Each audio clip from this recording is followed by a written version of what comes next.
Sejam todos bem-vindos a mais um episódio pelo canal da Bucocast.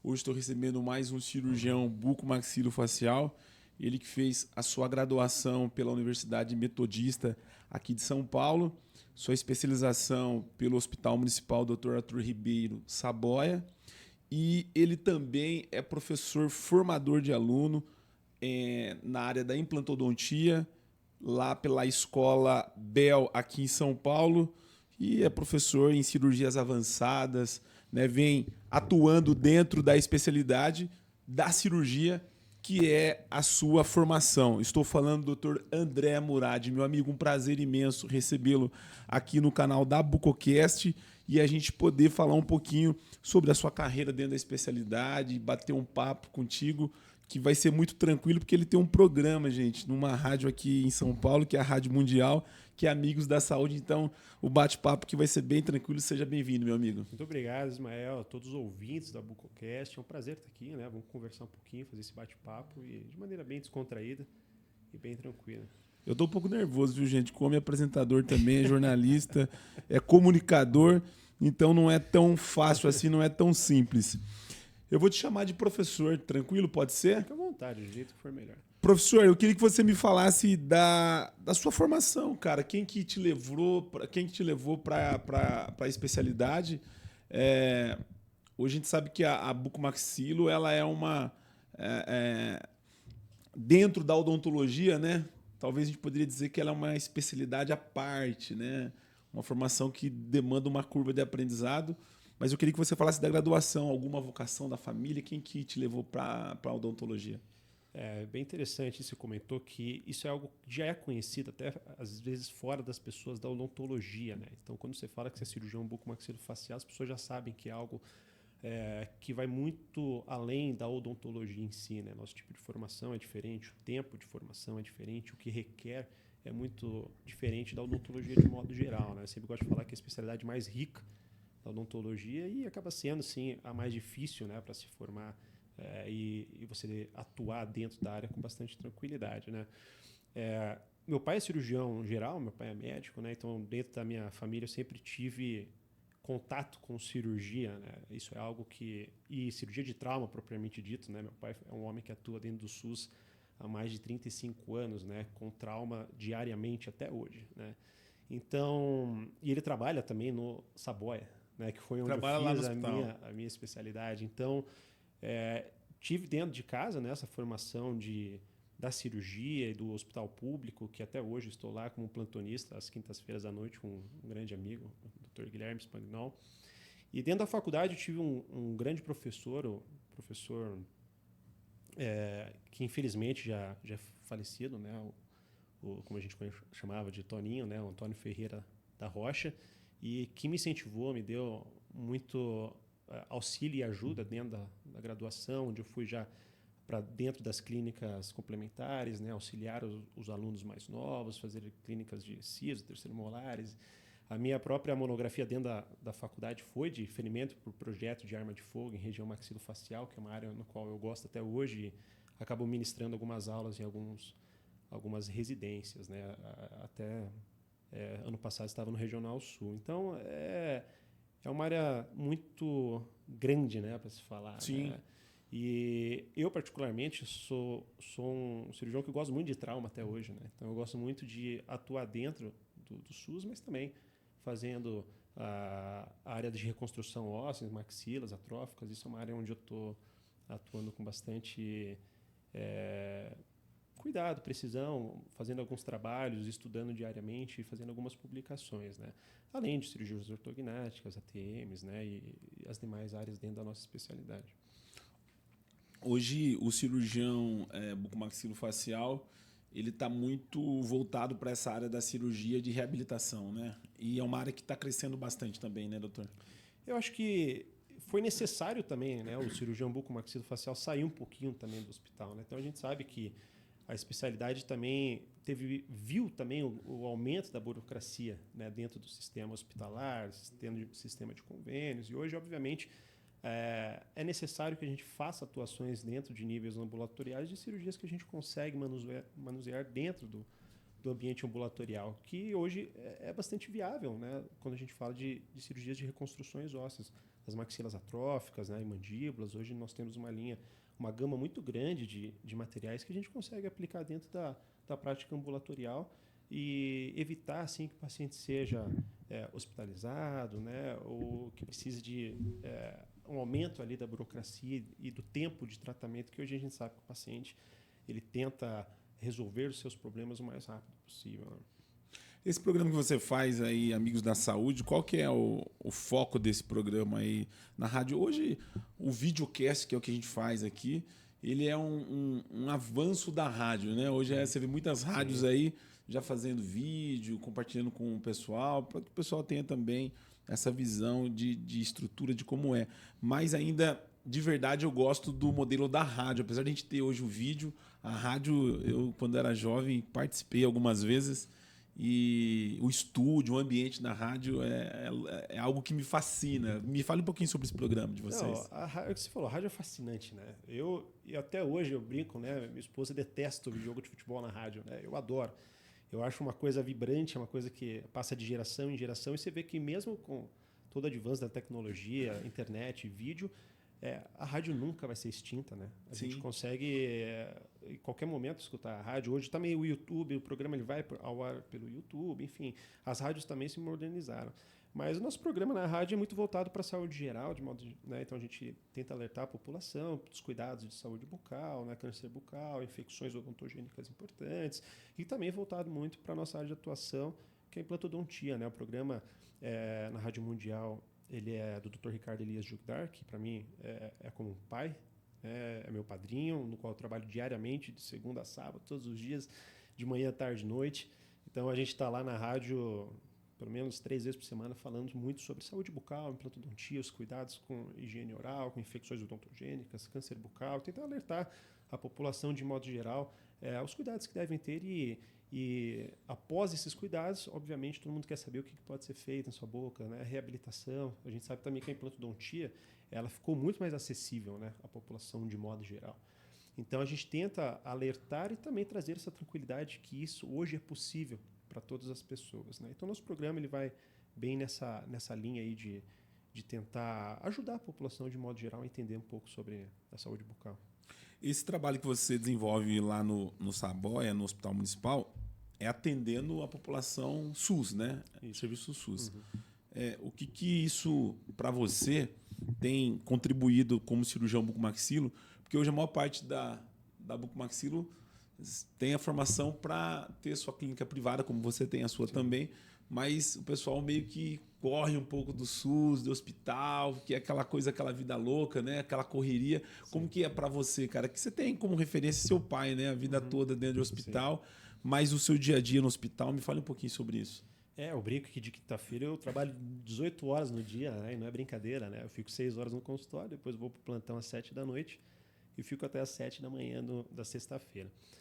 E você tem que ter um pouco de... Você tem que gostar um pouco da vivência de hospital, do SUS. É isso que você comentou, né? A gente tem a nossa clínica particular, que hoje ocupa a maior parte do meu tempo, mas eu tenho uma equipe fantástica dentro do Saboia, uma equipe que eu gosto de trabalhar, né? Um colega de plantão que eu gosto de trabalhar, os residentes no qual eu gosto de trabalhar, no qual a gente discute casos. Esses dias mesmo estava aprovando um caso que nós vamos fazer um trabalho de publicação, que vai ser talvez o primeiro caso no Brasil documentado dessa maneira que nós iremos fazer. Não posso dizer ainda porque é algo, né, que está em estudo. E sempre gostei, né, como eu falei para vocês, de trauma dessa vivência dentro do SUS, né? Então, e eu brinco também que no meu consultório eu atendo pessoas de todo tipo de classe social, né? Eu tento não fazer qualquer tipo de diferença nesse sentido, né? Eu acho que a odontologia ela ficou muito mais acessível, a odontologia digital ficou muito mais acessível, as reabilitações, enxertia óssea, implantes, reabilitações ficou muito mais acessível. Então a gente tenta abranger a nossa atuação dentro do hospital público, dentro do particular e dentro da nossa clínica, né? É isso que eu tento fazer diariamente. O hospital público não é para qualquer um, não. Você tem que estar... tem que gostar. Tem que gostar. Ter vocação também. Acho negócio... É algo muito relacionado à vocação também. As poucas vezes que eu estive dentro do hospital público para fazer algum documentário de vídeo, enfim, a gente percebe o volume, né? A quantidade de pessoas, né? Você precisa amar de verdade a profissão, porque não é fácil.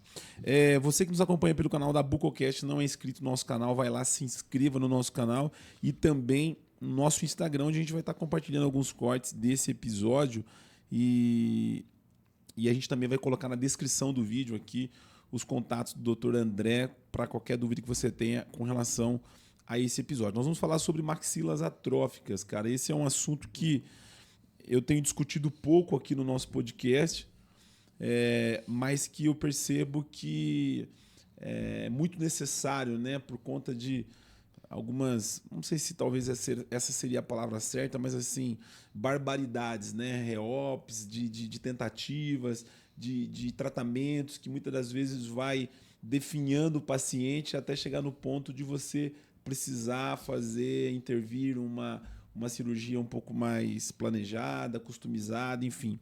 Eu queria que você falasse um pouquinho desse perfil de paciente, doutor.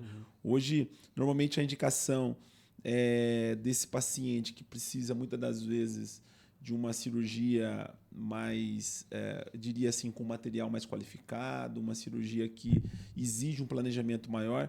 Normalmente são pacientes que já passaram por alguns outros tratamentos ou são pacientes que de fato teve total perda óssea. Eu queria que você falasse o que você tem encontrado para esse perfil de paciente. Se tornou extremamente importante a gente conhecer e estudar melhor as maxilas atróficas, primeiro porque a população brasileira está envelhecendo. Então isso vai se tornar cada vez uma maior demanda na nossa população. Então a gente tem um envelhecimento populacional, junto com o envelhecimento populacional, o Brasil, mesmo passando por algumas dificuldades, o Brasil melhorou muito em qualidade de vida e renda. Então a gente tem uma população que é necessária hoje o cirurgião se atualizar, entender melhor e se atualizar em técnicas em relação às maxilas atróficas. Então isso se tornou extremamente necessário para o perfil de país que nós temos hoje.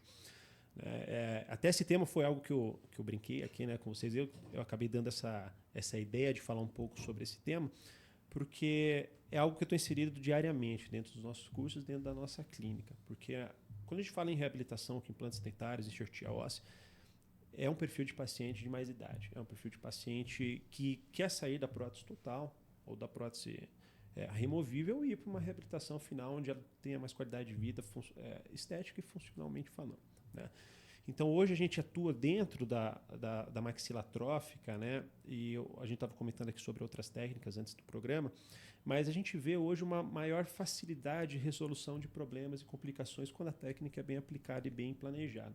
É isso que você acabou comentando, né? Então, a gente acaba vendo alguns processos de sequelas em pacientes causados por outras cirurgias e hoje a gente tenta evitar isso ao máximo. Então, a gente tem hoje excelentes biomateriais onde a gente pode, fazendo um bom planejamento, aplicá-los à nossa rotina clínica e trazer um benefício funcional estético futuro muito melhor para o nosso paciente, né? Hoje tem três técnicas de modo geral que eu tenho observado grande sucesso no longo prazo na manutenção dos nossos implantes, das nossas reabilitações, que é o levantamento de seio maxilar, todos já conhecem, e os enxertos para perdas verticais severas, que seria ali o uso de uma PTFE-D, então um teflon denso com reforço de titânio, né, acetoplast, e também os parafusos para a técnica do Screw Tent Pole, que é uma técnica relativamente nova aqui no Brasil, com os parafusos de cabeça estendida da linha Ort, que foi um parafuso que a gente desenvolveu junto com a empresa Implacil, que foi visando, obviamente, alguns benefícios que esse parafuso de cabeça estendida podem trazer para essa técnica de Screw Tent Pole. Então, é óbvio que cada técnica vai ser para algum defeito específico dentro das nossas maxilas, né? Um para levantamento sem maxilar, outro para defeitos verticais e outros para defeitos horizontais. Essas variações de técnicas, como tem, por exemplo, em cirurgias de ATM, né, que tem vários tipos de abordagem. Em que momento que você usa determinada técnica, né, para que tipo de paciente, ou se é possível você usar essa variação de técnicas para qualquer paciente? Como que é isso aí, doutor?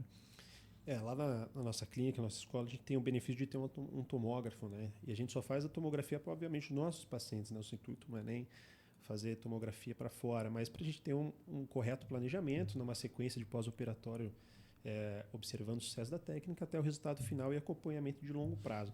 Então, quando a gente fala, por exemplo, da técnica Screw-20 que é uma técnica que tem visto sucesso de longo prazo espetacular, a gente fez o primeiro artigo na Implant News sobre essa técnica, com o parafuso de cabeça estendida, junto com o Dr. Sérgio Jaime, Dr. Ricardo Elias Jugdar, né, a doutora Maria Amélia, que faz muito também.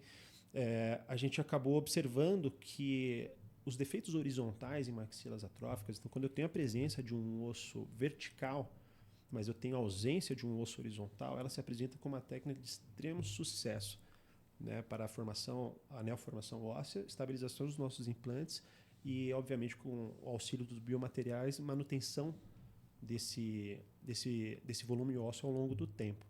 E diminuição dos acidentes e complicações que as demais técnicas poderiam acrescentar frente a essa nova técnica. Então, o Screw-20 eu tenho visto que é uma técnica extremamente tranquila, vamos assim dizer, né, para o cirurgião, para o paciente, diminuiu o custo, também isso é extremamente importante, uma técnica que aliviou o custo tanto para o paciente quanto para o cirurgião, e acaba tendo um índice de acidentes e complicações mais baixos. Mas ela é uma técnica hoje que, em literatura, ela está muito bem alinhada com os defeitos horizontais, mas não com os defeitos verticais. Isso é importante ser dito. Porque uma coisa que às vezes eu brinco com alguns alunos é que no Brasil, às vezes algumas técnicas vêm com um modismo muito grande, né? Um modismo muito grande de querer se aplicá-la, mas às vezes o colega brasileiro acaba esquecendo da biologia, né? Que existe por trás daquela técnica, né? Então, por exemplo, a técnica do Screw-20 não é uma técnica que hoje está muito bem alinhada com os defeitos verticais, mas sim com os defeitos horizontais. Tá? Isso já é bem definido, isso tem que ficar muito claro. A gente já tem um sucesso de literatura muito grande em relação a isso. E já para os defeitos verticais, principalmente aqueles maiores do que 5, 7 milímetros, são os defeitos severos, a gente vê um sucesso muito grande com a citoplastia com reforço de titânio. Hoje é uma técnica extremamente consagrada. Hoje existe uma literatura relativamente robusta também para os problemas verticais em região posterior de mandíbula, que antigamente era visto como o enxerto mais difícil, né, da gente obter ganho vertical, né, tanto que a técnica de lateralização foi desenvolvida com esse intuito, né, por conta de problemas para reconstruir a zona posterior de mandíbula. Então, hoje a citoplastia também resolve problemas verticais em região posterior de mandíbula. Então, para defeitos verticais, qual técnica a gente tem melhor visto hoje, nesse sentido, seria a citoplastia com reforço de titânio. Tá? Então, também pode ser feito para defeitos horizontais, a citoplastia? Sem dúvida, também pode. Mas a gente sabe que é um material que tem um custo elevado, né, para o cirurgião brasileiro e também para os nossos pacientes. Então, uma coisa que eu sempre gosto de deixar muito clara é que se a gente tem somente um defeito horizontal hoje, numa maxila atrófica, a melhor solução vá para o Screw-20 com cabeça estendida. Se a gente tem um problema alinhado em 3 ou 4 paredes, onde eu preciso de um ganho vertical importante, a citoplastia com reforço de titânio acaba sendo a melhor opção. E se eu tenho uma maxila posterior atrófica, né, mas eu tenho uma boa pré-maxila, muitas vezes, aí eu fujo do zigomático. Eu acabo indo para um levantamento de seio maxilar, que a gente vê que a longo prazo, hoje com a qualidade dos nossos biomateriais, em associação com o osso autógeno, a gente consegue manter a preservação e os cuidados pós-operatórios e manutenção do conjunto pério, implante e prótese muito confiável ao longo do tempo. Professor, como a gente estava falando antes da gravação, eu não sou e longe de ser um profissional da odontologia, que às vezes as pessoas perguntam se eu tenho alguma formação. Minha área é totalmente diferente, sou formado em publicidade e propaganda. Essas técnicas que você citou, a técnica A1-FOR, ela tem alguma ligação com isso? Porque a técnica A1-FOR é a quantidade de implantes, não seria isso? Certo. Não tem nada a ver com isso, com essas técnicas que você citou agora. Não.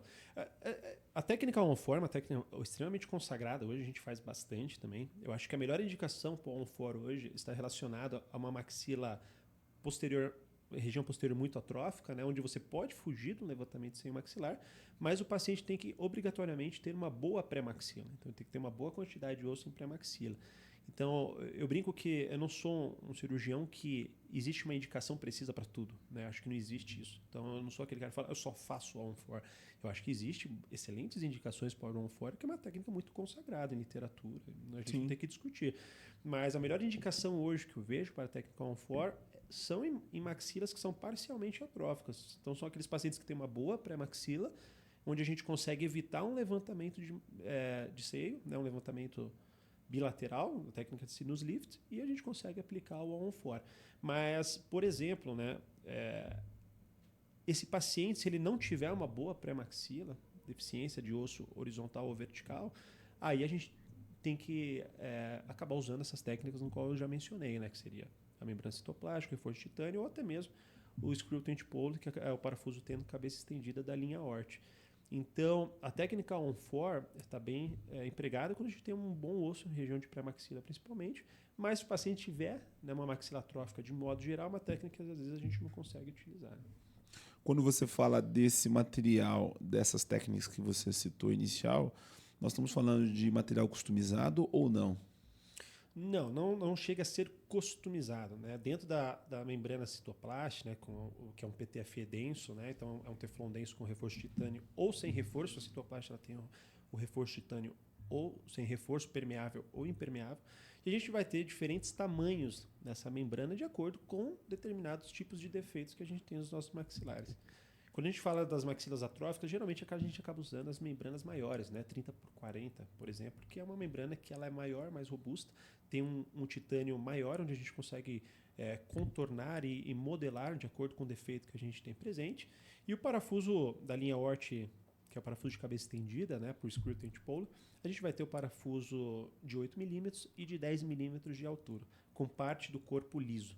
Então, são materiais que têm diferentes tamanhos, mas não são customizados especificamente para o defeito que o paciente tem, mas a gente consegue aplicar para praticamente todo defeito. Hoje, uma cirurgia dessa não tem como você fazer sem um planejamento virtual, algo desse tipo. O que tem atrelado a essas técnicas no sentido de tecnologia? Cirurgia ortognática, a gente tem um planejamento virtual para cirurgia ortognática. Qual o tipo de tecnologia que está atrelado aí para você desenvolver uma boa cirurgia nessas técnicas?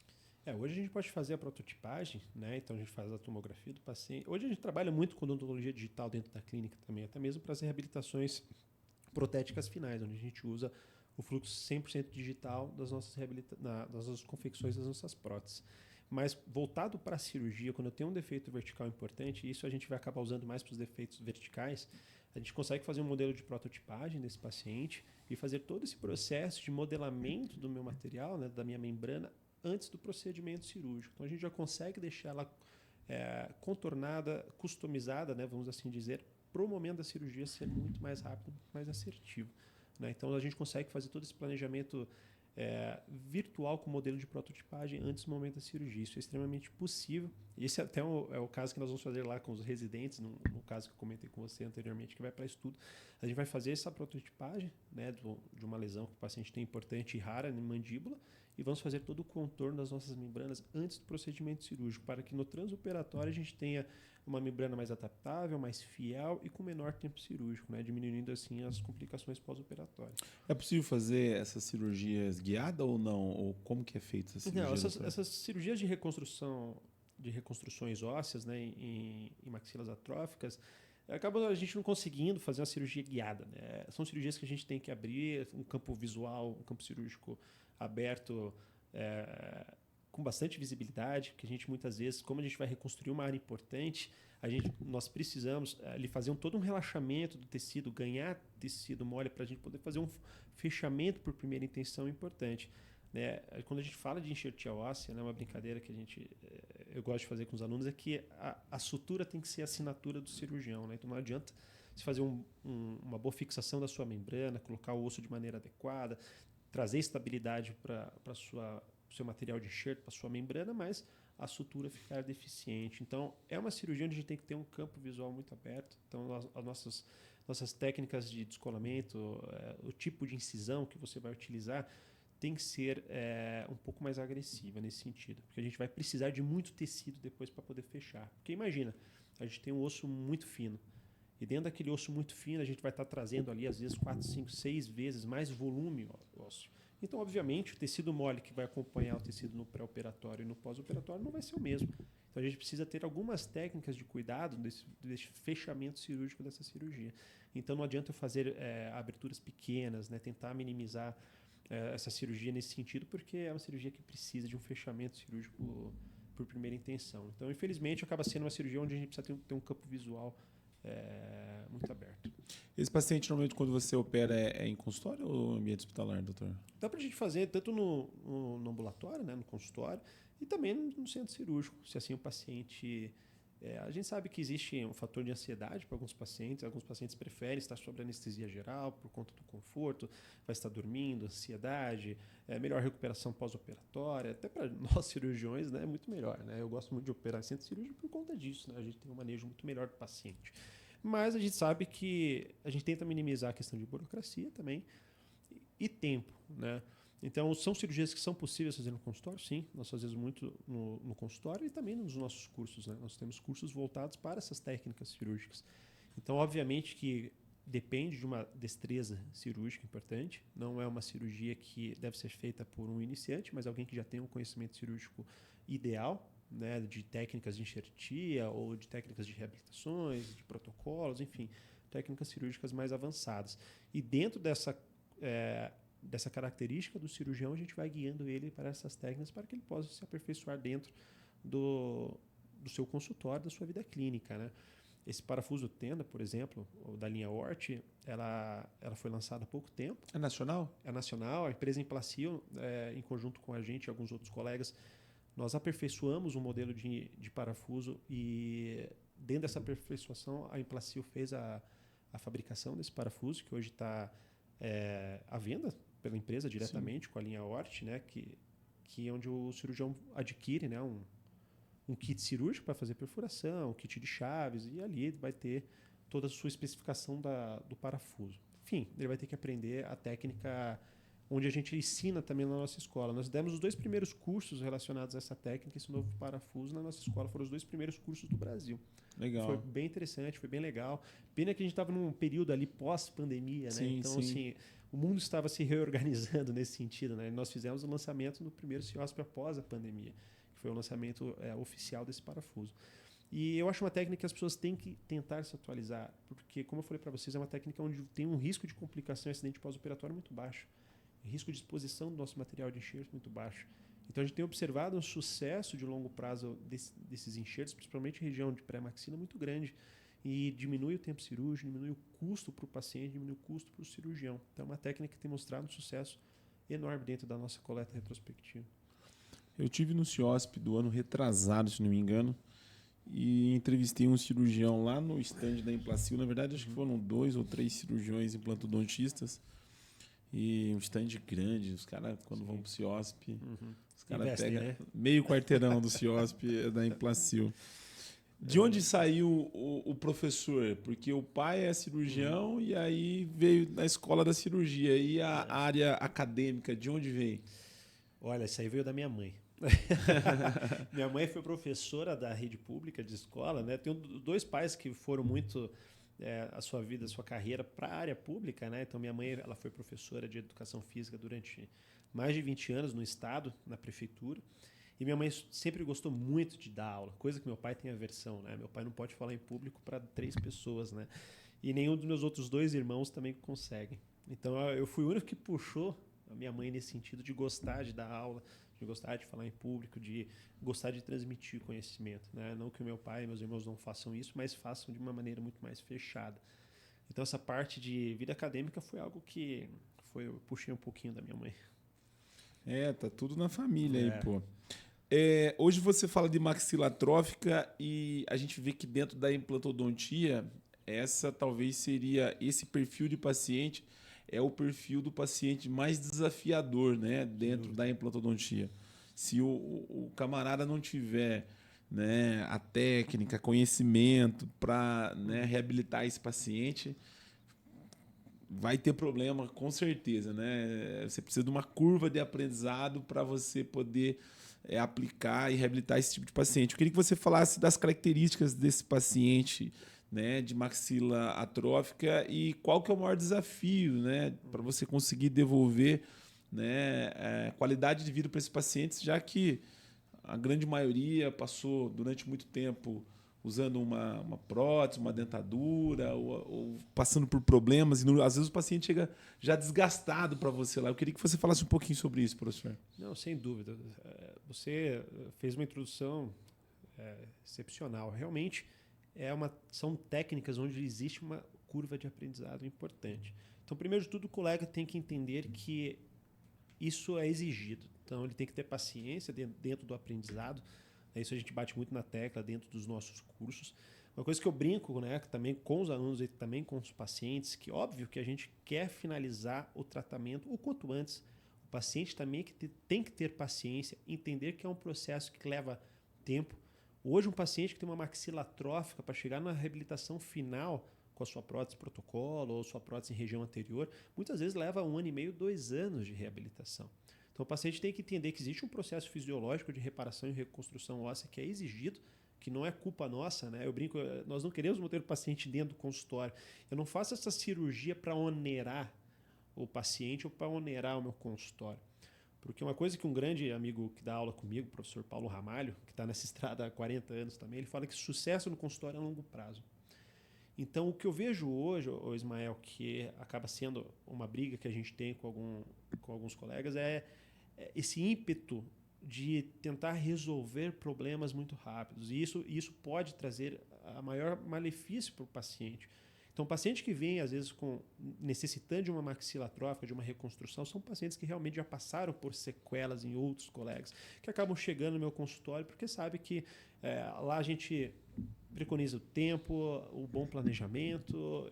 Eu não vou nunca pensar no sucesso final antes de pensar no prognóstico de longo prazo.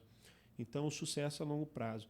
Então, quando eu penso em reconstruir uma maxila atrófica, eu penso que o posicionamento tridimensional do implante. Então, a gente sabe que essa é a biologia básica que Misch já falava em 2008 e até hoje é uma premissa básica. Então, a gente tem que ter um bom posicionamento tridimensional do implante para que a gente tenha um bom planejamento da nossa prótese, da reabilitação final, que é isso que o paciente quer. Ismael, o paciente não quer saber qual técnica cirúrgica você fez, qual osso você colocou, ele quer saber se o dente final dele vai ser funcional e estético.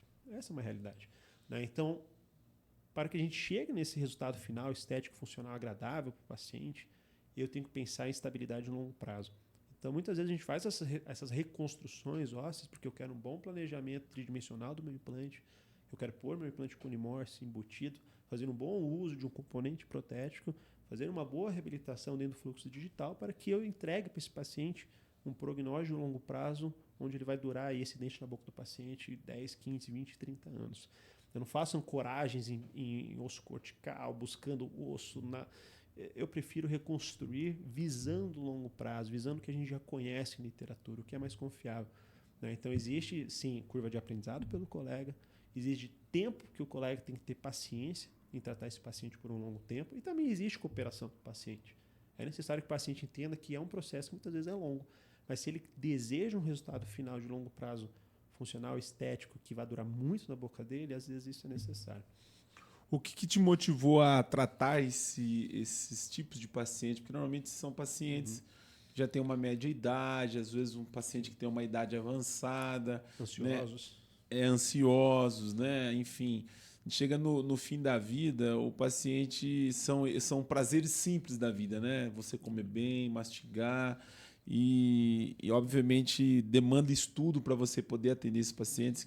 Qual foi a sua linha de entendimento para poder atender esse perfil de paciente, doutor? Primeiro que eu entendi que, isso que eu tinha falado anteriormente, que a população está envelhecendo, né? E a qualidade de vida, apesar dos desafios, do Brasil melhorou demais. Então, e a gente sabe que pacientes de meia idade ou de idade mais avançada, eles estão pegando agora uma odontologia totalmente inversa ao que eles conheceram na juventude. Então, eu até brinco, o paciente que conhece o fluxo digital restaurativo nunca mais vai moldar na vida dele.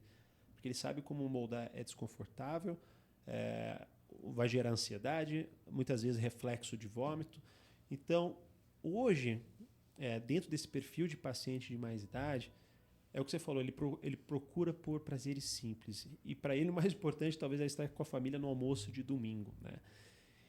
Então eu entendi isso vendo algumas aulas dentro da minha especialização com o professor Sérgio Jaime, que é um dos grandes nomes das reconstruções ósseas no Brasil, né, um grande amigo meu, e eu via que ele tinha uma demanda muito grande desse tipo de paciente. Então, pacientes que, apesar de serem mais ansiosos, mais velhos, onde muitas vezes procuram por um tratamento rápido, estavam cansados de uma odontologia mais antiga, mais ultrapassada, mais antiquada e que não trazia um benefício estético funcional. Então, a grande parte hoje dos pacientes que vão no consultório procurando isso, a nossa taxa de fechamento desses casos é muito grande. Então, o paciente ele realmente quer uma reabilitação final fixa, mesmo que ele tenha ali que passar por um processo de 2, 3 cirurgias para reconstruir uma maxila.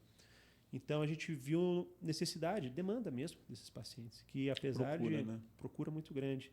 Então, assim, apesar de idade avançada e prazeres simples, eles querem ter uma reabilitação final fixa. Então, muitas vezes eles passam por isso porque é a demanda principal na vida deles. Qual o paciente de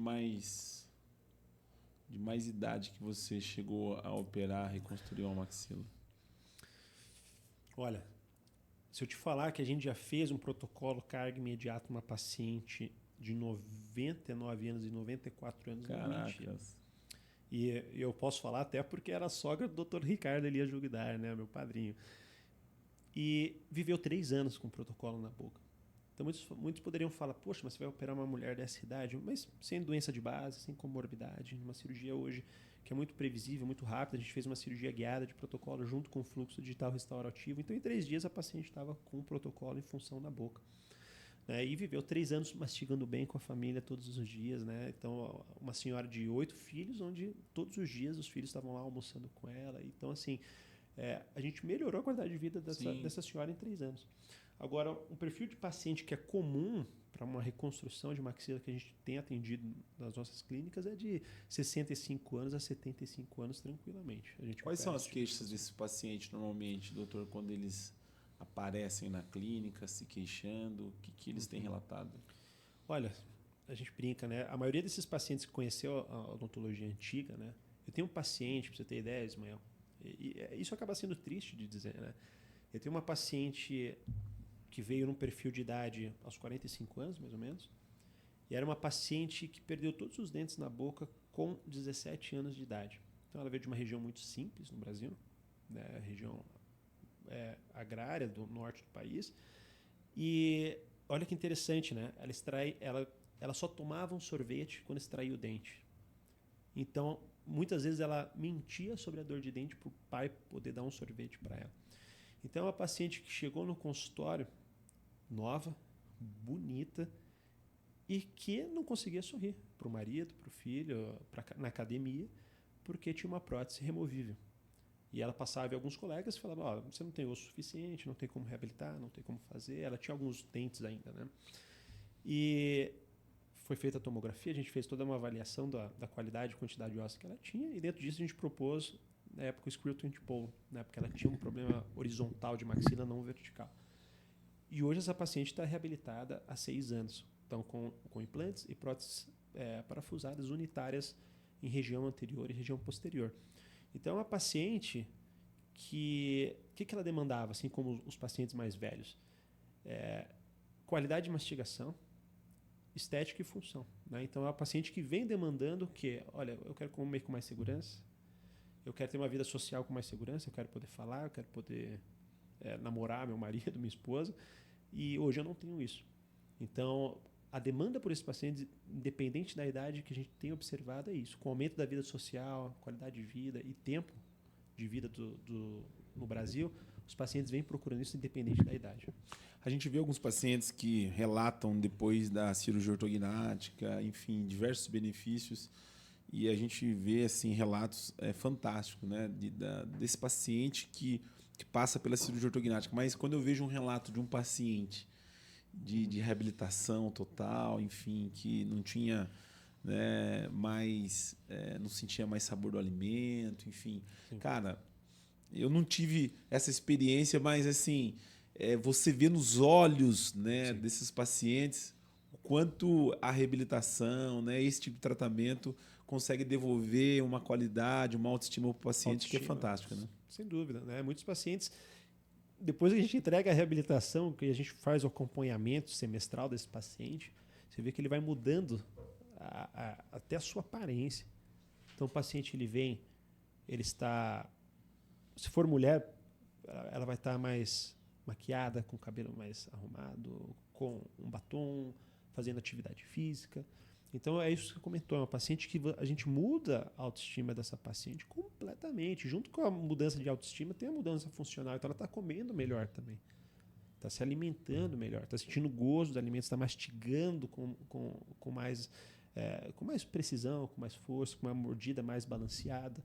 Então, além da mudança da autoestima funcional, né, a gente tem uma melhora excepcional da função do paciente. Então, a gente vê que esse perfil do paciente muda com o tempo. Então, são pacientes que a gente vê que a vida social dele vai ser muito mais afetada. A perda óssea, ela se dá pelo tempo que o paciente fica sem, uma vez que ele tirou o dente, e aí, certo, com o passar do tempo, ele vai tendo perda óssea. Esse é um ponto. O paciente que teve, que tirou todos os dentes e que usa uma dentadura, também ele pode ter esse mesmo problema, mesmo ele tendo essa dentadura de perda óssea? Sim, com certeza, né? Porque a gente sabe que o ligamento periodontal, que vai ser ali uma molinha que a gente tem entre a raiz do dente e o osso alveolar, ele que vai trazer o estímulo à nova formação óssea, né? Aos osteoblastos, né? Então, a contínua formação óssea ao redor desse dente e desse processo alveolar.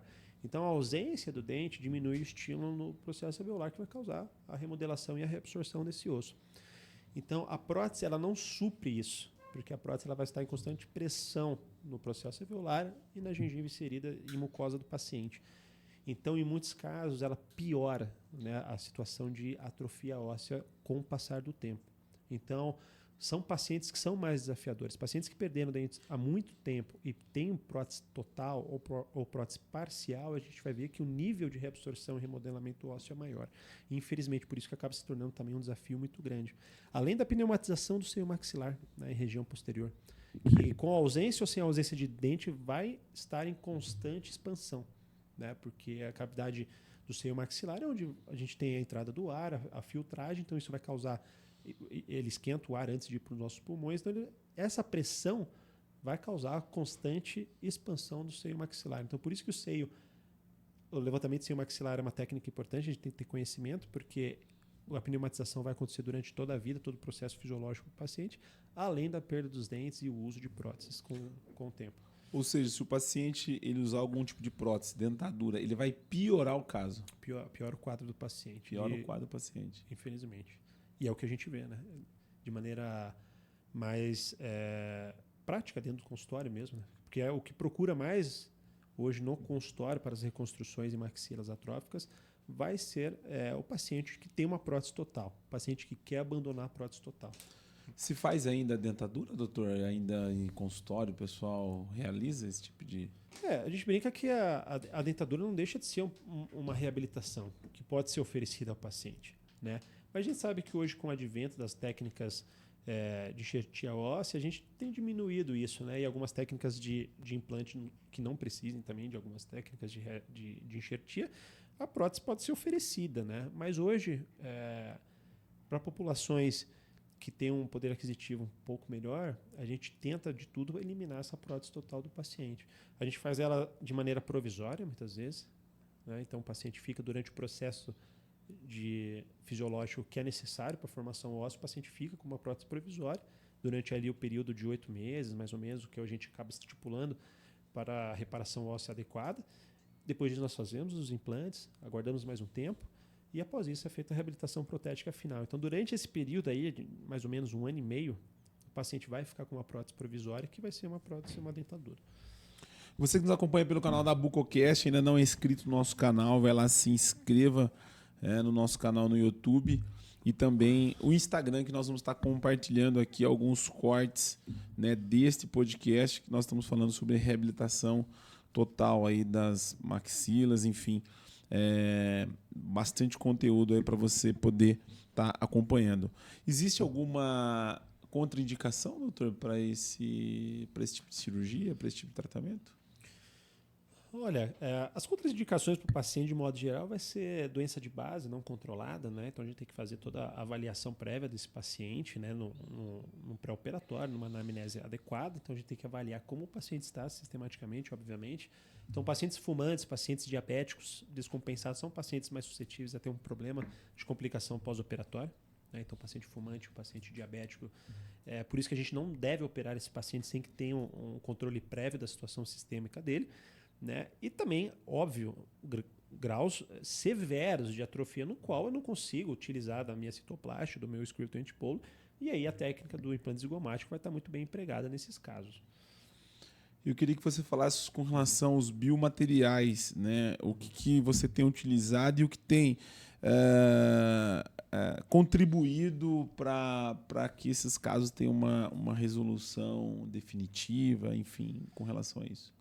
A qualidade dos nossos biomateriais mudou demais. Né? Então, hoje a gente tem produtos nacionais e internacionais importados que são de uma qualidade fantástica. E a gente sabe, como eu falei para vocês, o perfil hoje desse tipo de paciente, que é mais velho, que tem mais ansiedade, que quer resolver isso de uma maneira mais rápida, com menos burocracia, ele também é um paciente que demanda de uma cirurgia mais tranquila. Então, os biomateriais nesse sentido são biomateriais que a gente acaba comprando de acordo com a porcentagem de osso que eu preciso, se é em bloco, se é particulado, o tipo de grão que eu quero, o tipo de material que eu quero. A gente sabe que é melhor para esse tipo de paciente. Né? Então, paciente que a gente muitas vezes pode abrir mão, e alguns defeitos, tá? Não todos, não quero generalizar, que a gente pode abrir mão até mesmo do osso autógeno. Então, a gente pode abrir mão de outras áreas de enxertia óssea que pode aumentar a comorbidade do paciente. Eu sempre digo, Ismael, que paciente que faz um enxerto de crista ilíaca, ele esquece que operou a boca, cara. Porque a recuperação da crista ilíaca é tão devagar, dói tanto, muitos pacientes precisam fazer uma fisioterapia que ele esqueceu que operou a boca, que ele tá focado na crista ilíaca.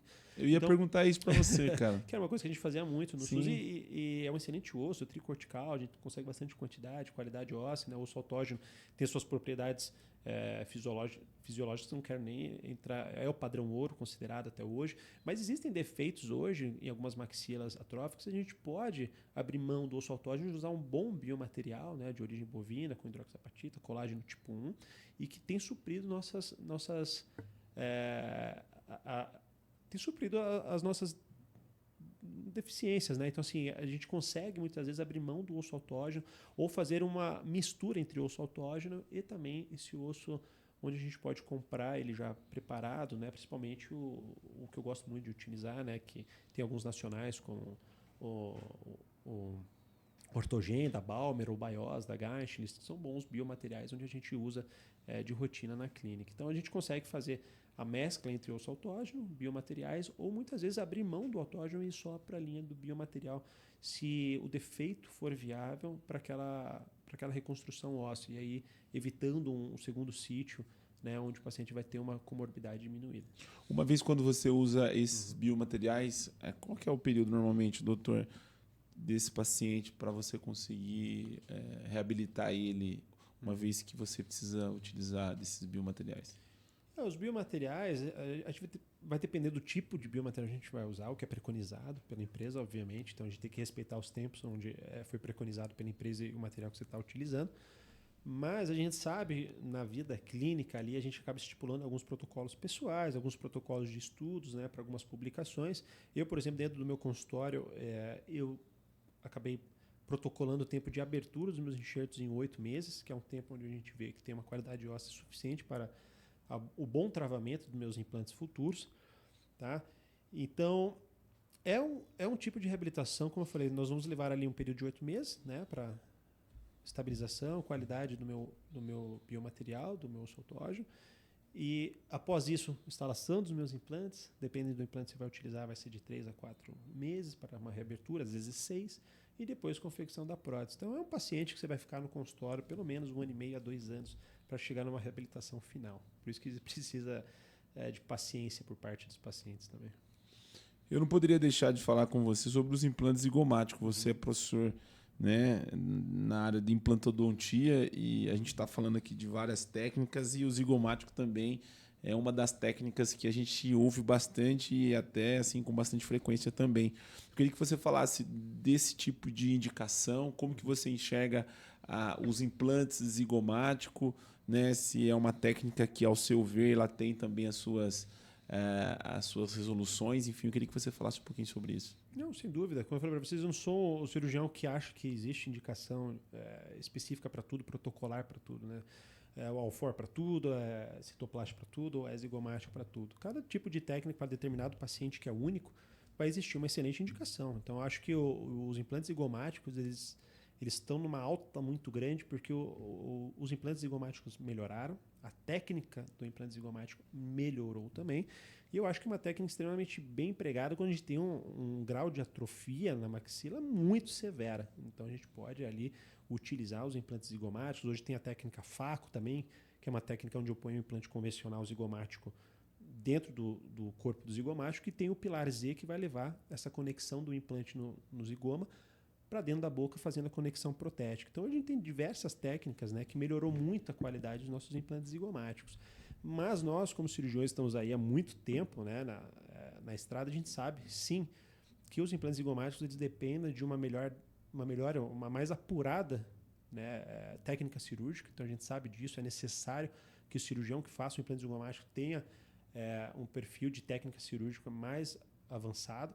E a gente sabe que a gente tem alguns problemas quando a gente fala de implante zigomático ao longo prazo, tá? Quando a técnica não é bem empregada, quando o controle desse paciente não é bem feito no consultório.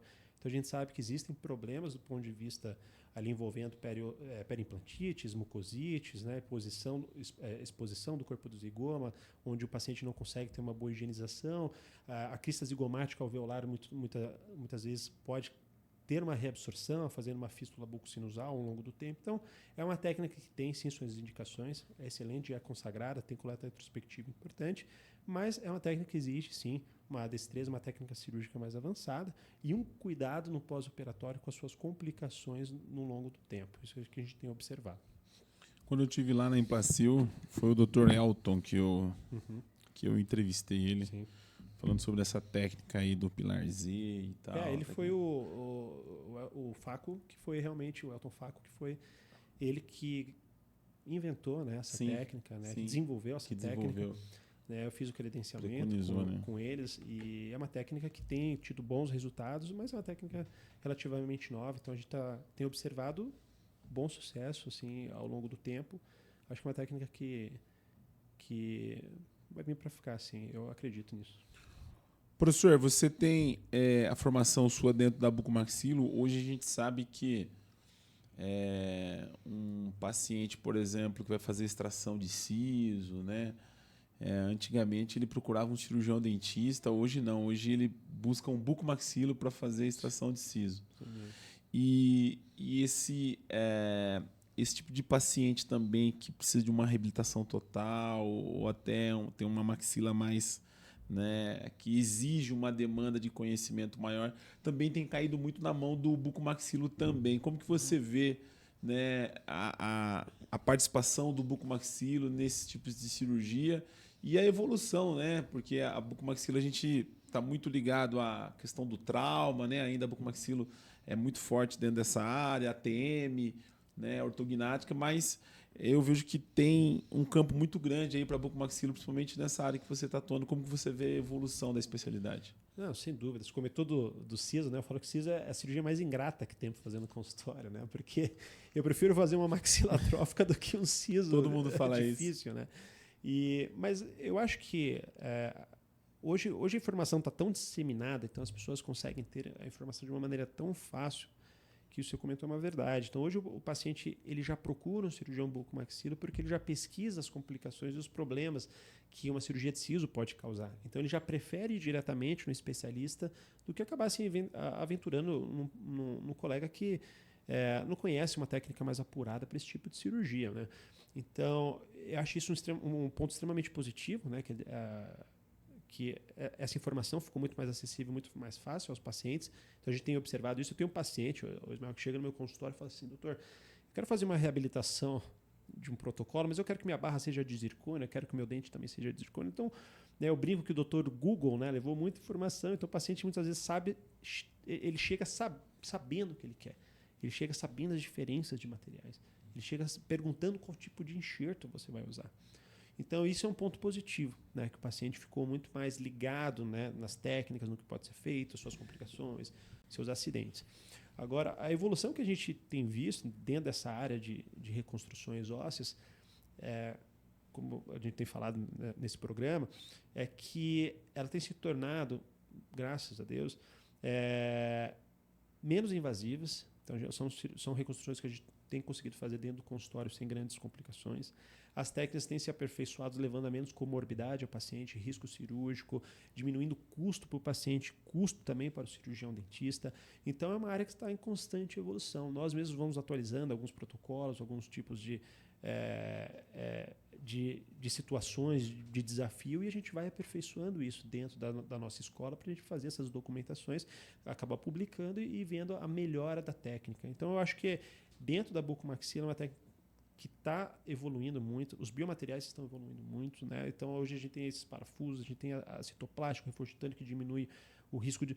Se você for pensar, não é muito distante, a melhor técnica que a gente tinha para defeito vertical eram as telas de titânio.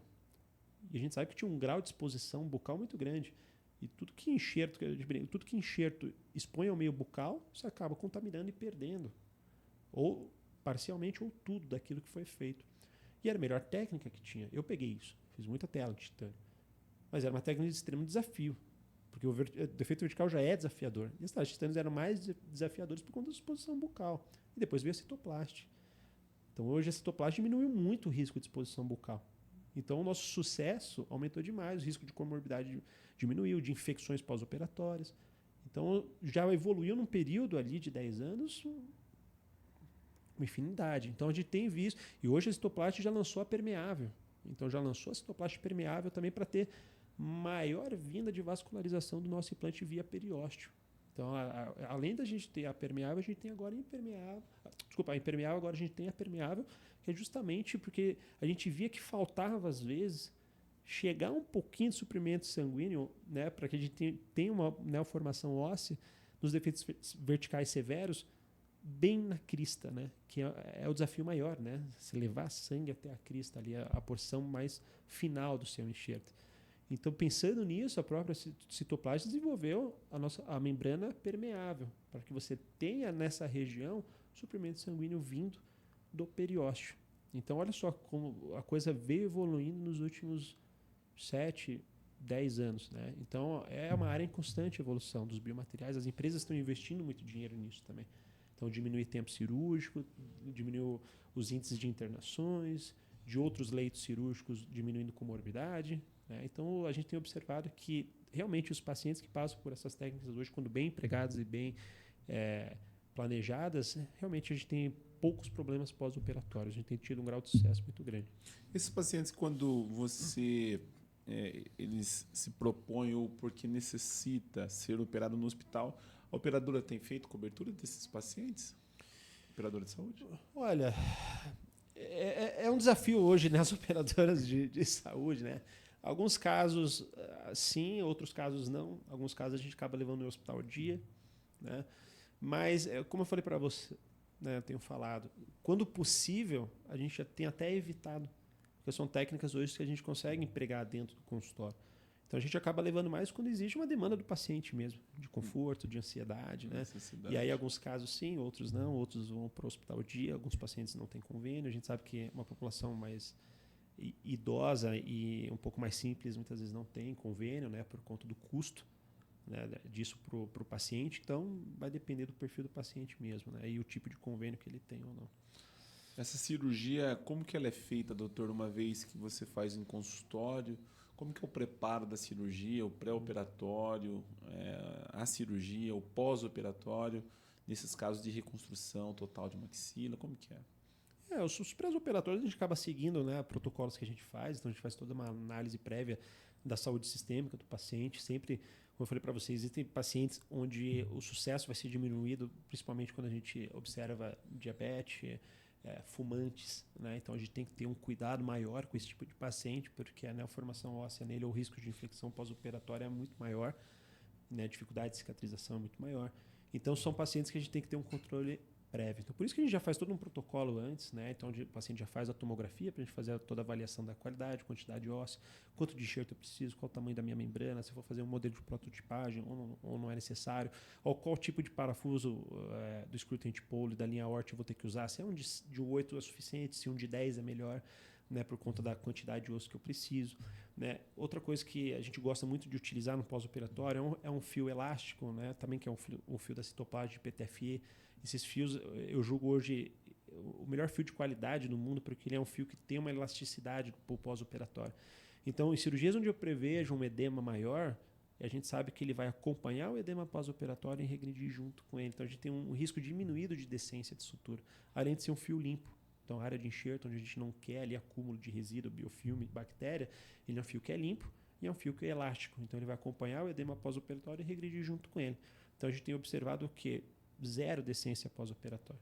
Né? Então, assim, é um paciente que a gente tem controlado muito bem no consultório, respeitando os protocolos de análise sistêmica do paciente, né? De todo esse controle de saúde de base do paciente, tomográfico, né? Radiológico, planejamento pré-operatório, prototipagem, tipo de membrana, parafuso, quantidade de osso, se vai ser autógeno, se vai ser biomaterial, se vão ser os dois juntos, né? E execução final da sua cirurgia, observando esse sucesso pós-operatório, principalmente no tipo de sutura que você faz, por conta da sua incisão, o tipo de fio que você está usando, né? E eu gosto de acompanhar esse paciente de perto, né? Então eu marco esse paciente, pelo menos, no mínimo, esse paciente tem que ser acompanhado com uma semana, né? Às vezes eu peço acompanhamento 48 horas, depois uma semana, e a gente vai acompanhando em 14, 21 dias até a gente dar uma alta prévia do paciente até ele retornar para a gente observar a qualidade óssea. Eu tive a oportunidade já de participar de algumas cirurgias ortognáticas, cirurgias de ATM, mas essas cirurgias de implante dentro de consultório, levantamento de seio, Levantamento né? sem maxilar. Essas reconstruções, elas são punk, hein, cara, desafiador. O negócio você viu o paciente ali, porque uma vez que você está dentro do centro cirúrgico, o paciente ele está sob anestesia geral, então parece que te gera menos desconforto, mas quando você vê ele no ambiente do consultório, você olha a cirurgia ali e você fala, caracas, né? Cara, tem que... o cirurgião tem que ter uma destreza muito grande para poder fazer esse tipo de caso dentro de consultório. E emendando sobre esse comentário, eu queria que você falasse quais são os desafios, cara, porque a gente sabe que além do conhecimento, que está acima de tudo, mas falando para esse aluno que às vezes está iniciando, está começando agora a lidar com esses tipos de casos dentro do consultório, quais são os principais desafios que esse cirurgião ele vai encontrar aí dentro dessa rotina de reconstrução, como você tem trabalhado? Antes de falar desses desafios, tocar no ponto que você falou que é interessante, dentro do consultório, tudo começa com uma boa técnica anestésica, né? Desse controle de ansiedade que a gente tem que fazer com o paciente. Então, o paciente tem que desenvolver uma confiança. Em muitos casos, a gente faz, sim, sedação dentro do consultório. Então, eu chamo uma colega anestesista que trabalhava comigo no Saboia, a doutora Natália, então ela vai lá, ela faz uma sedação no paciente.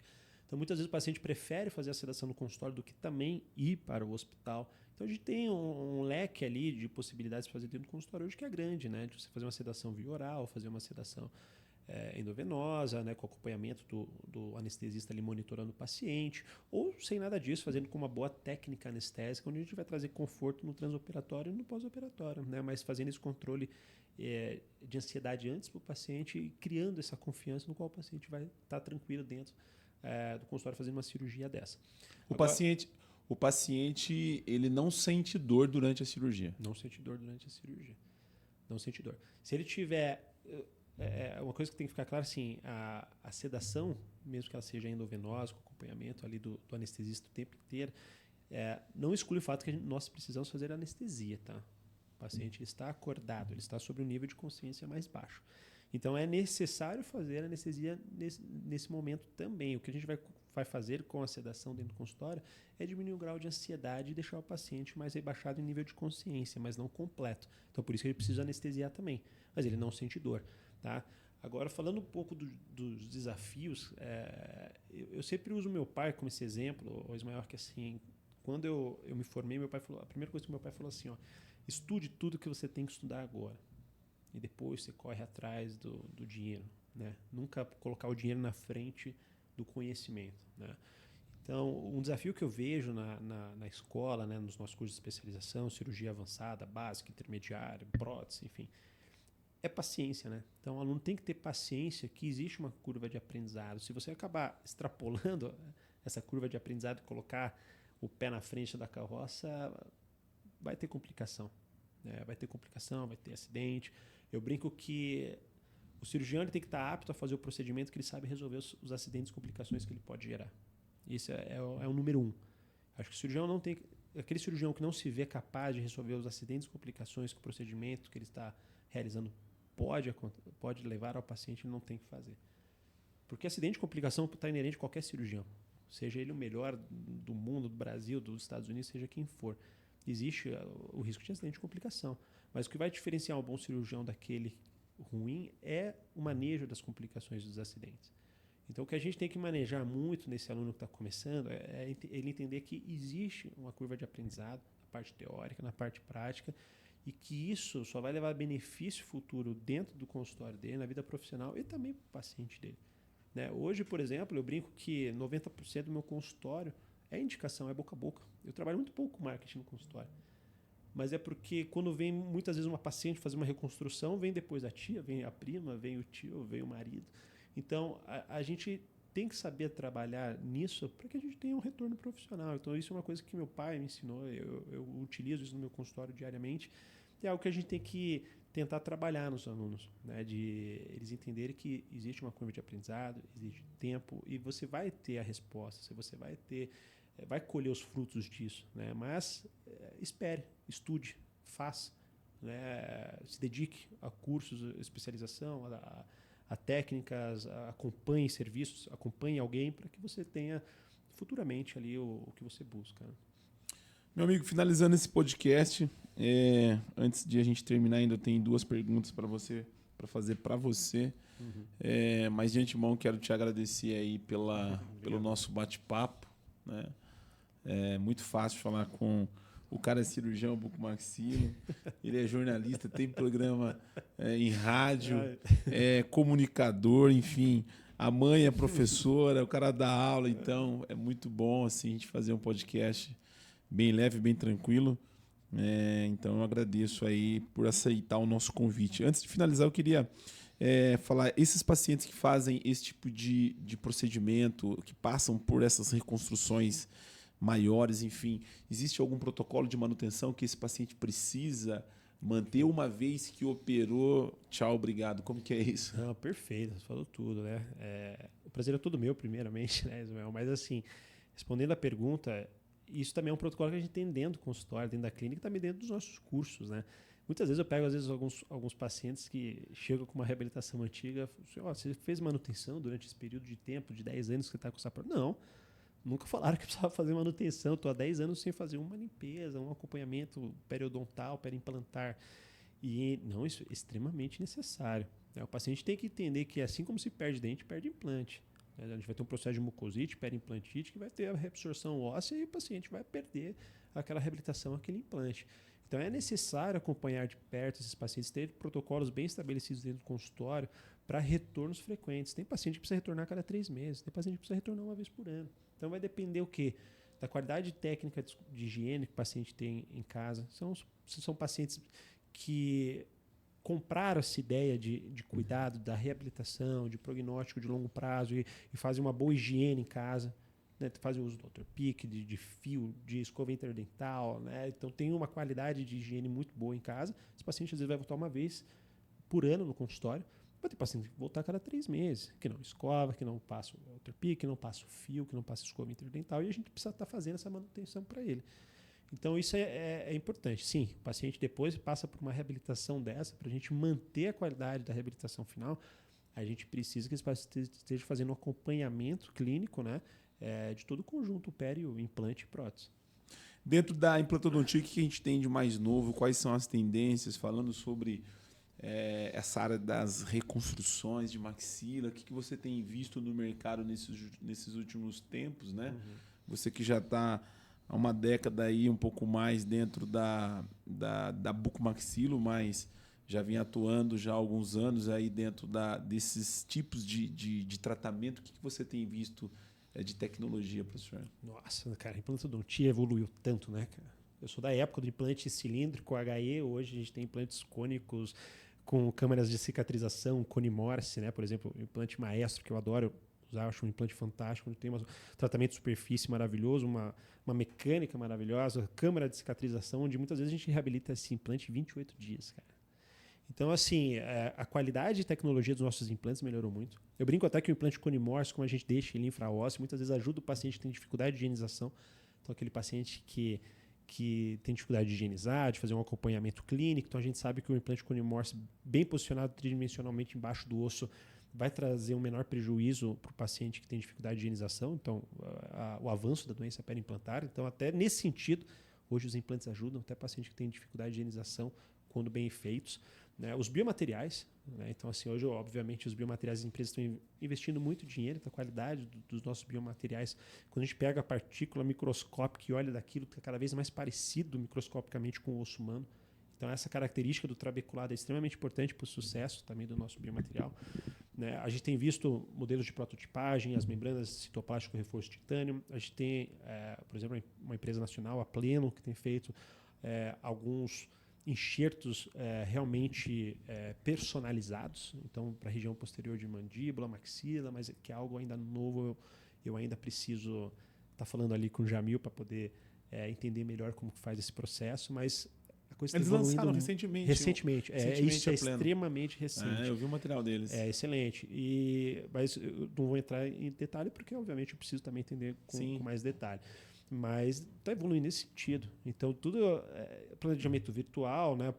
E também o fluxo digital restaurativo. Né? Então, quando a gente fala muito da enxertia óssea, mas é o que eu comentei para você, a gente tem que chegar no produto final, que é o dente.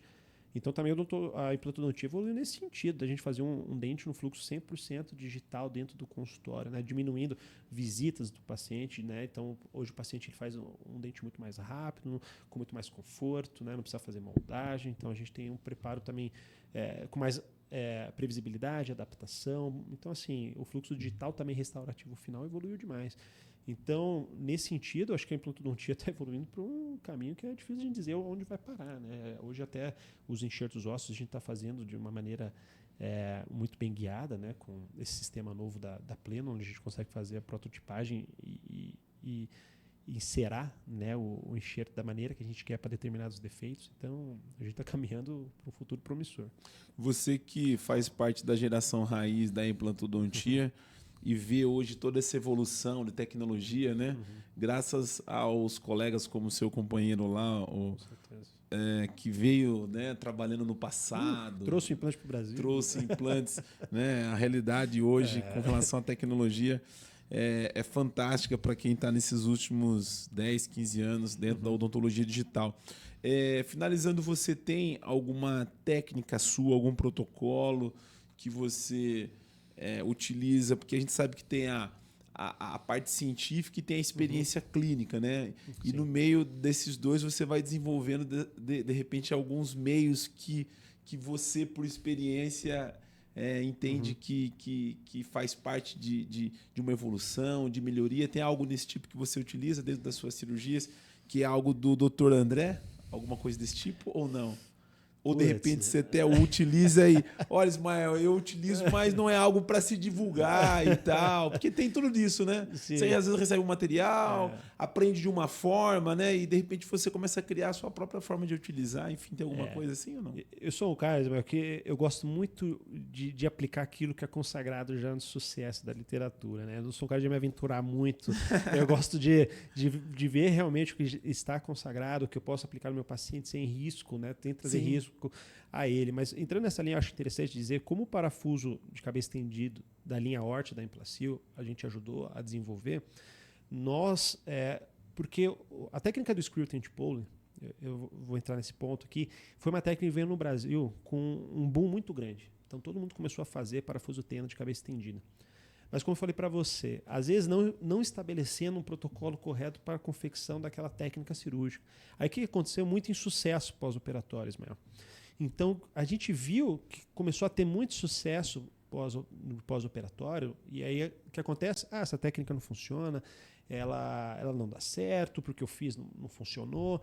E aí, baseado nisso, nós lá na Bel, no meu consultório particular e na Bel, nós estabelecemos protocolos. E hoje a gente dá o curso voltado para essa técnica com protocolos que nós criamos e divulgamos nos nossos artigos. Legal. Então, assim, nesse sentido, sim. Como eu fui fazendo essa técnica com maneira mais incisiva, eu fui observando que dava certo e que não dava. Então a gente estipulou distância ideal entre a cabeça dos parafusos. Né? Onde eu coloco esse parafuso? Observar o tamanho do defeito, dividir no meio, fazer o ponto de eleição da posição do seu parafuso, respeitar a distância de 3 milímetros entre uma cabeça e outra. Então, baseado nisso, a gente foi estabelecendo protocolos por aquilo que a gente via que não dava certo nos outros colegas e também aquilo que não dava certo do que a gente fazia. E aí, muitas vezes a gente chegou na conclusão de que menos é mais. Se eu colocar menos parafuso, acaba sendo melhor. Se eu colocar nessa posição ideal, a gente via que a qualidade óssea é melhor. Se eu colocar ele muito baixo, eu vejo que o meu grau de exposição é maior. Então, baseado nisso, a gente estabeleceu protocolos juntos com a Implacil, né, que a gente divulgou nesses artigos, nessas matérias da semana, que é possível ver dentro do site da Implacil na área dos conselheiros científicos, e também no curso que a gente dá sobre essa técnica de maneira incisiva. Então, acho que isso eu posso dizer com mais certeza, porque foi uma técnica que eu ajudei a desenvolver. Mas não algo que eu faço dentro do consultório, uma coisa do Dr. André. Não, acho que eu acabo estabelecendo protocolos bem definidos, o que eu vejo que dá certo na literatura, que está bem embasado. É que eu falei para você, eu não me aventuro muito. Às vezes eu falo assim, essa técnica é bacana, acho que vai ter sucesso, mas deixa eu esperar um pouquinho mais, deixa eu ver um pouco mais de trabalho, deixa eu ver a longo prazo como funciona isso aí. Então, eu sou um pouco dessa linha. Para finalizar, o que prevalece para você ou como que você aplica quando você tem a literatura e a experiência clínica para determinados tratamentos, né? Você tem a literatura que diz isso e você tem a experiência que diz isso. Como que você coloca isso na balança e aplica isso em determinadas situações para o seu paciente? Olha, eu acho que o que eu posso dizer é que a gente vê que dá certo. Então, assim, uma coisa que eu brinquei, né, e é uma coisa que a gente dá, às vezes, aula, né, a gente fala assim, ó, esse livro é livro de cabeceira, né? Eu falo assim, o Misch, 2008, é livro de cabeceira. Você fala, pô, 2008, um livro ultrapassado, mas porque Misch já fazia em 2008, coisa que a gente está fazendo hoje. Mas por quê? Existem coisas da biologia básica que não vai mudar. Que o Misch falava em 2008, o Dr. Sérgio Jaime, Ricardo, Jugdari e Jamil estão falando em 2024. Então, assim, existem protocolos que, independente do tempo, a gente tem que respeitar. É o que eu falei para você. Hoje, o que para mim é mais importante, você falar, André, o que é mais importante para você? A gente está falando de enxerto aqui o tempo inteiro. Para mim, o mais importante na minha reabilitação é o posicionamento tridimensional do implante. Isso é o mais importante. Isso era mais importante para o Misch em 2008, isso é mais importante em 2025 para o André. Para mim, esse é o mais importante. Por isso que eu faço técnica de enxertia óssea.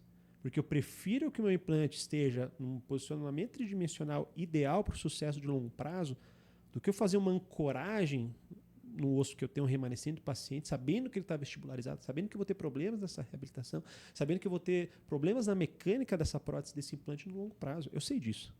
Por conta disso. A gente sabe o que funciona na literatura e a gente sabe o que funciona na prática clínica. Então, o intuito dessa conversa é justamente entender que essas coisas têm que ser respeitadas, né? E a técnica de enxertia óssea não é para ganhar tempo, dinheiro, nada disso, mas é para que tenha um posicionamento tridimensional do meu implante o mais perfeito possível. Porque essa é a chave da sua reabilitação final. Não é o travamento do implante em osso remanescente, que é importante, mas assim, se eu não tiver um bom posicionamento tridimensional, sua reabilitação funcional e estética vai ser deficiente ao longo do tempo. Né? Então, para mim, isso é o mais importante. Então a gente faz essas técnicas de enxerto para chegar num produto final fisiológico, mecânico, que a gente já sabe que funcionava em 2008, vai continuar funcionando em 2025, 2030, 2035, que é o posicionamento tridimensional do implante. Olha que coisa. Doutor André Murad, um prazer imenso falar contigo. Né? Nosso bate-papo foi bom demais. Antes de a gente finalizar, eu sempre fico aqui, os meninos, mas antes de você finalizar é mais meia hora, 30 minutos, 40 minutos. Esse finalizar a gente vai emendando. Mas assim, foi bom demais. Eu queria que você fizesse suas considerações finais. Eu não vou perguntar para você o que é mais fácil, se é fazer uma reabilitação total de maxila aí com grandes reconstrução, né, de enxerto, enfim, ou gravar um podcast, porque você tem um programa lá, então para você foi tirar de letra isso aqui. Foi uma conversa muito boa, muito prazerosa. Mas foi bom demais, viu, Obrigado pelo convite, né? O Ismael, todo o pessoal da BucoCast, né? É sempre bom estar conversando com pessoas que entendem, que recebem a gente bem, que procuram pelo nosso trabalho. Então, só tenho a agradecer o convite, estar presente aqui a todos os ouvintes, né, da BucoCast. E estou fazendo o que eu gosto aqui, né? Eu sou muito clínico de sentar no mocho e atender, mas eu adoro ensinar, conversar, poder transmitir um pouco do que eu conheço, né? Não tenho certeza sobre tudo, não sei sobre tudo, né? E estou sempre aprendendo, né? E acho que o que eu posso dizer para os colegas, uma coisa que eu sempre gosto de falar nas minhas aulas, é que tenha uma vida do qual se orgulhe, né? E se você não tiver, tenha forças para recomeçar novamente, né? Então, queira sempre aprender, desenvolver, tentar trazer o que for melhor para o seu paciente, né? Para a reabilitação do seu paciente, para a qualidade daquilo que se oferece dentro do consultório, né? Senão não faz sentido o que a gente faz, né? Como que é ser casado com uma bucomaxilo, cara? Olha, desafiador, viu? A bichinha é braba, viu? Opera demais, viu? Opera demais. Doutora Júlia, tá aí o nosso convite para você vir aqui no nosso BucoCast também, né? Fazer um podcast, falar sobre sua trajetória, sua carreira.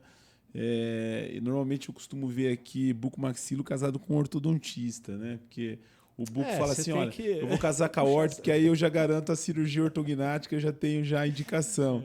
Agora, bucomaxilo é poucos casos que eu vejo, mas enfim, eu acompanho o trabalho de vocês. Obrigado. Tem ido para Balneário Camboriú, tem operado por lá, como é que Estaremos sexta-feira lá sábado, estaremos em Balneário Camboriú. A Júlia, sim, ela mantém alguns pacientes lá. A Júlia, minha esposa, bucomaxilo, ela trabalhava somente com bucomaxilo em Santa Catarina. Hoje ela passou num concurso aqui do Exército Brasileiro, então ela é bucomaxilo do Exército Brasileiro, no Hospital Militar aqui em São Paulo, mas continua atendendo seus pacientes a nível particular, né? Minha esposa gosta muito de DTM, né? Então ela gosta muito de trabalhar com DTM, cirurgia de ATM, ortognática. Então, em muitos casos a gente acompanha junto, opera junto, planeja junto. Mas eu brinco com ela e falo assim, o que for de ortognática, o que for de ATM eu deixo para você, porque se for abranger tudo, minha cabeça vai explodir. Então, ela divide comigo a especialidade, né? Cada um fica numa área e a gente acaba operando junto no resultado final. Mas se não tiver essa colaboração, o cara, né, a porta espana, né?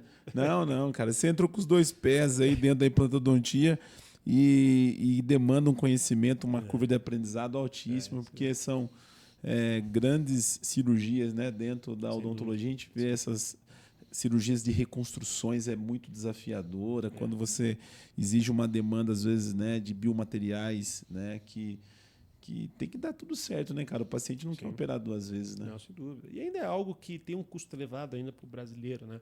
Então é algo que a gente tem que evitar de todo jeito, passar por uma reop, né? Então são casos onde tem que ter um planejamento muito assertivo, a técnica tem que ser muito bem feita e o acompanhamento pós-operatório muito próximo, né? Porque você falou, o paciente não quer passar por uma segunda cirurgia, existe um custo que é mais elevado, então a gente tem que fazer o ambiente ficar muito propício para o resultado final, né? Graças a Deus a gente consegue, estabelecendo bons protocolos, sendo chato muitas vezes com o paciente, né? Porque a gente sabe que o paciente é muito ansioso, às vezes eles acabam não dando muita atenção porque a gente fala, né, dos cuidados que ele tem que ter no pós-operatório. Não, então a gente tem que ser muito enfático. Então muitas vezes tem que ser um pouquinho chato para o paciente para ele entender que o que ele deseja demanda também de participação dele. Eu já tive um paciente que fez cirurgia, quando eu olhei pela janela, estava acendendo um cigarro na porta do consultório. Então, existe algo que a gente faz no consultório, que dá muito certo, mas tem que ter cooperação junto com o paciente. Obrigado, doutor André Murad. Mais uma vez, te agradeço pela participação aqui no nosso canal da BucoCast. Espero vê-lo em breve. A BucoCast está de portas abertas. Quando necessário, quando precisar, estamos à disposição. Obrigado, Ismael, todos os ouvintes, a BucoCast, a todos aqui que trabalham para dar tudo certo. Sempre que puder, contem comigo, será sempre um prazer. Eu sou muito fácil acesso aí, quando quiser, é só me dar um oi que a gente conversa. Tamo junto. Obrigado, meu amigo. Obrigado, valeu. Você que nos acompanhou pelo canal da BucoCast, ainda não é inscrito no nosso canal, vai lá, se inscreva, né, no canal, no YouTube e também no Instagram para você acompanhar alguns cortes que nós vamos estar compartilhando aqui. Vamos colocar na descrição desse vídeo aí todos os contatos do Dr. André Murad, cirurgião bucomaxilofacial. Nosso muito obrigado e até o próximo episódio.